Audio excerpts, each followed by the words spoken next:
Hello, welcome to Thor Talk, the show all about Marvel's resident god of thunder. On this episode of Thor Talk, we'll look at the unusual friendship between Thor and Thanos.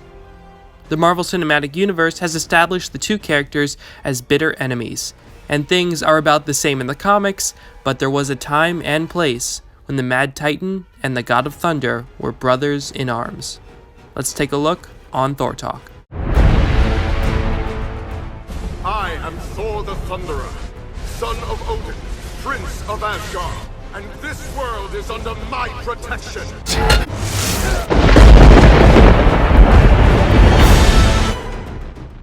Thanos: The Infinity Finale was written by Jim Starlin and was published in June of 2016. The universe is in chaos, as the genocidal tyrant Annihilus has gained control of Adam Warlock. Adam Warlock had gained near infinite power, becoming one of the most powerful beings in the Marvel Universe, but he still clung to the idea that he was mortal, and this allowed Annihilus to capture him and harness his power. Thanos defied Annihilus and died to escape the tyrant. So the story begins with Thanos awakening, as Mistress Death has revived him. Unfortunately, it took 3 months for Thanos to be revived, and in that time, Annihilus has wreaked havoc. He killed Galactus, decimated empires, eradicated the Celestials, and left Earth as a lifeless husk. But while the Earth is devoid of life, Thanos senses survivors on Earth's moon, and he intends to gain their trust. The Hulk does not care. Thanos is forced to incapacitate the Hulk to reach the survivors, hoping they will actually listen to his plea. He finds a small group of heroes and villains, and he pleads his case. Hear me, gathered survivors. I come as a potential ally, not an adversary. Thor speaks for the skeptical survivors. Words easily spoken, Titan, but past deeds cause one to question their sincerity, especially considering you have served evil Annihilus in the past. Thanos admits this is true, but now all he wants is Annihilus's complete and utter destruction, which he can accomplish with their help. Thanos explains that his plan is to take the fight to Annihilus, but Annihilus's protective shield prevents teleportation, so Thanos plans to work around this by taking either Nightcrawler or Lockjaw and augmenting their teleportation powers so that they can get past the shield. However, while this procedure will augment their powers, it will also leave them permanently brain dead, and the only way for this procedure to work is if they cooperate willingly. Loki and the others remain mistrustful of Thanos, but Thor and Gladiator speak on Thanos' behalf, arguing that they are out of options and that Thanos has been a valuable ally in the past. Now all that remains is for someone to choose to make the ultimate sacrifice. Nightcrawler volunteers, and Thanos begins his work. Unfortunately, Annihilus has arrived. Thanos has nearly finished the procedure, but they are sealed inside the moon, and soon Annihilus's forces will overwhelm them. But Thanos calls Thor, Terrax, and the Silver Surfer to his side, and together they create an escape route. Thanos needs more time to make adjustments, so he has the survivors form a defensive perimeter around himself and Nightcrawler.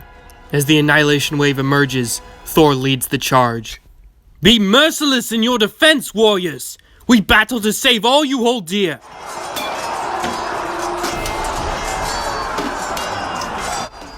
I require but a few precious moments for crucial adjustments, Thor. Gain me that essential time.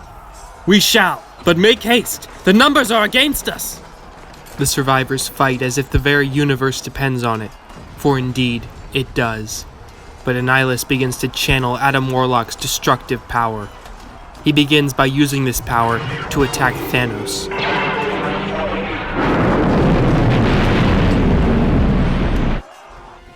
The Mad Titan survives, but Nightcrawler is dead, and so too is the universe's last hope. There is no time to adjust the plan to fit to Lockjaw. There is only time to accept that not all battles are won. But if Thanos of Titan is destined to come to an end, he shall not be departing this mortal coil alone. Mistress Death, look with favor upon this Titan's final love offering. We stand with you, Titan. Until the very end!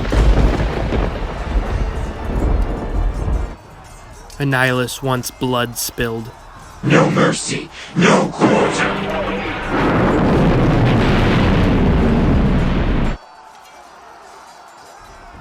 It was a good death, friend Gladiator. Let us match and surpass his valiant sacrifice as guardian. Death until the end. And indeed, there is death. Captain Marvel, Hulk, Black Bolt, Loki, Captain Universe. They all fall. But two warriors yet stand against death of the most certain kind. I never imagined I would face Armageddon with you at my side, Titan. End times make strange bedfellows of us all, Thunder God. Loath as I am to admit it, I am proud that my final moments will be shared with so brave a warrior. Songs will be sung of the...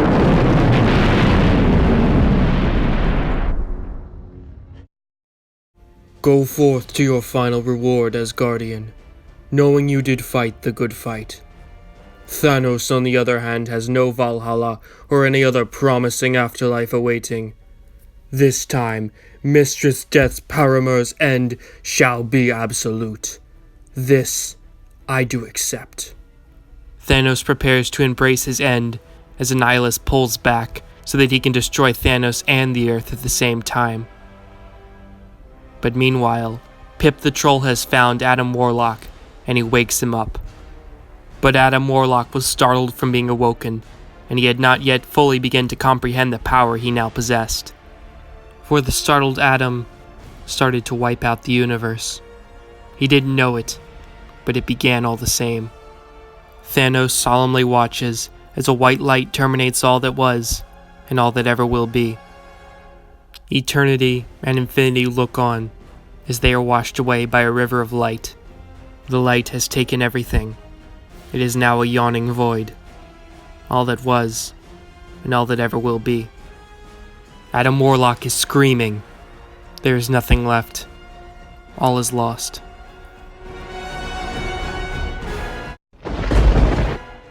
In case anyone was concerned, yes, the universe does come back. Adam Warlock is able to bring Thanos back, and together they strike a deal with the most powerful being in the Marvel Universe, the one above all others. The one above all others agrees to restore the universe and take away everyone's memories of Annihilus gaining power, and in exchange, Adam Warlock becomes the new living tribunal. But I instead want to focus on the Thor aspects of this grand and massive story. This story really reminded me of Thor's last stand with Hyperion, where two brothers in arms stand against impossible odds as the universe ends. But what makes this story stand out from the other one is that this brotherhood is between two very hated enemies, Thor and Thanos. And I actually enjoyed their mutual respect for one another, and while this team up was definitely temporary, what happened in that time and in that place is unforgettable. Except it was kind of forgettable for Thor because after the universe was restored, he lost all memory of the event. Well, that's all for this episode of Thor Talk. If you want to keep up with and support Thor Talk, simply subscribe. Once again, I'd like to formally state that all art and video is owned by its respective companies, and I own none of it.